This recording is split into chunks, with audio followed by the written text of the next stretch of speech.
Hello बच्चों, good morning. हम पढ़ेंगे पाठ 15। पाठ का नाम है सरलता श्रीहृदयता। हम किसके बारे में बता रहे हैं? डॉक्टर राजेंद्र प्रसाद के बारे में बता रहे हैं। डॉक्टर राजेंद्र प्रसाद का नाम तो आप लोगों ने सब सुना ही होगा। इंसान महान सिर्फ अपनी डिग्री और पद से नहीं होता, अपनी सादगी, सहजता और सहृदयता से बनता है। डॉक्टर राजेंद्र प्रसाद ऐसे व्यक्ति थे जिन्होंने राष्ट्रपति जैसे सर्वोच्च पद पर आसीन होते हुए भी अपने मानवीय मूल्यों को हमेशा ऊपर रखा था। अब देखते हैं डॉक्टर राजेंद्र प्रसाद के बारे में ही हम इस पाठ में वर्णन है। वह नौकर बचपन से ही उनके घर काम करता था। अब वह बूढ़ा हो गया था। उसने घर के बच्चों को अपनी उंगली पकड़कर चलना सिखाया था। अब वे बच्चे क्या हो गए थे? बड़े हो गए थे। वे बच्चे ऊंचे ऊंचे पदों पर पहुंच गए थे। इस बूढ़े काका के प्रति सबके मन में स्नेह और सम्मान की भावना थी। सब उन्हें अपने परिवार का एक सदस्य समझते थे। परिवार वाले चाहते थे कि बूढ़े काका अब कब काम करना बंद करे और शेष जीवन आराम से गुजारे। मतलब कब काम करना बंद करे, कामकाज करना कब बंद करे और अपना बाकी का जीवन आराम से गुजारे। पर ये मानते थे ही नहीं थे। घर की सफाई, झाड़ू पोछा, कमरे की देख रेख और सब चीज़ की देखभाल खुद किया करते थे। एक दिन बूढ़े काका अपने बाबू के पढ़ने के कमरे की सफाई कर रहे थे। बूढ़े काका क्या कर रहे थे? अपने बाबू के कमरे की पढ़ने की सफाई कर रहे थे। अपने बाबू के एक एक सामान को उठाते, उसकी धूल को पोंछते, उसे जहाँ से उठाते थे वही स्थान पर रखते।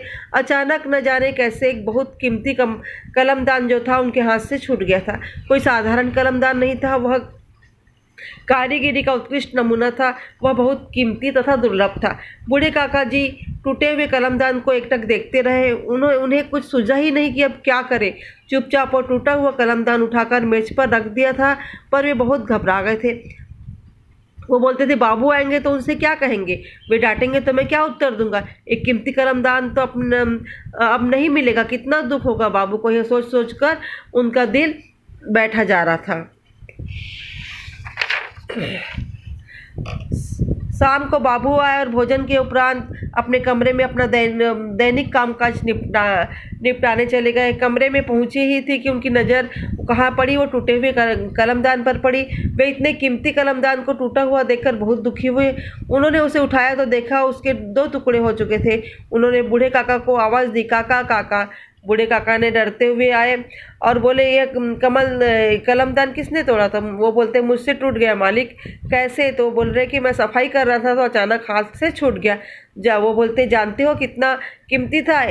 ऐसा दूसरा कलमदान कहाँ मिलेगा?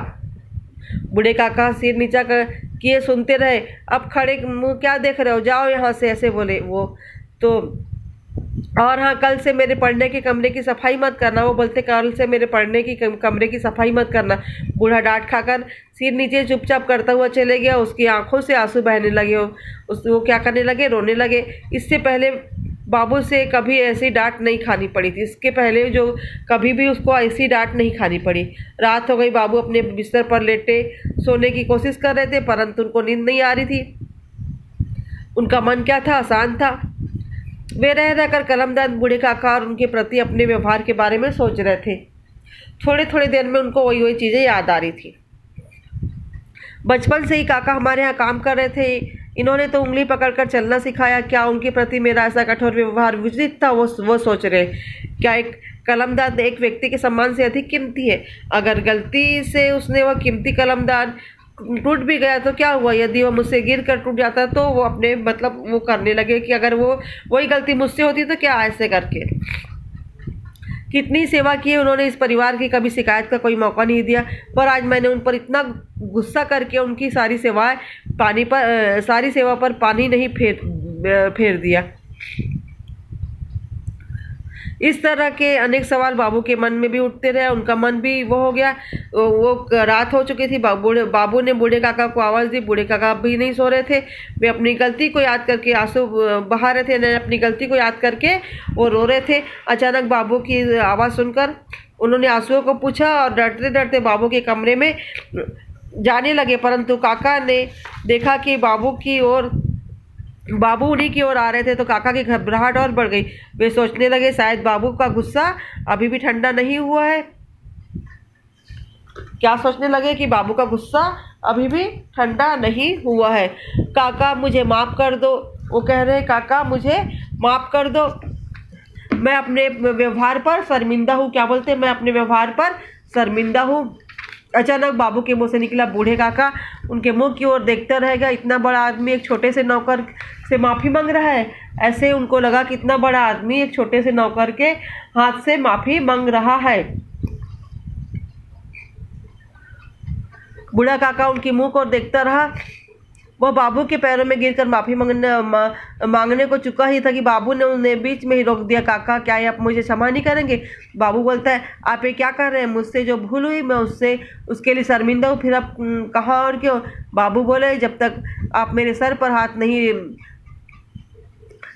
कहेंगे, नहीं हाथ रखकर नहीं कहेंगे कि मैं मुझे माफ़ कर दिया, मुझे चैन नहीं पड़ेगा। बूढ़े काका की आंखों से आंसू की झड़ी लग गई। उन्हें बाबू के सिर में हाथ रखकर कहना पड़ा, अच्छा चलो मैंने अपने बाबू को क्षमा कर दिया।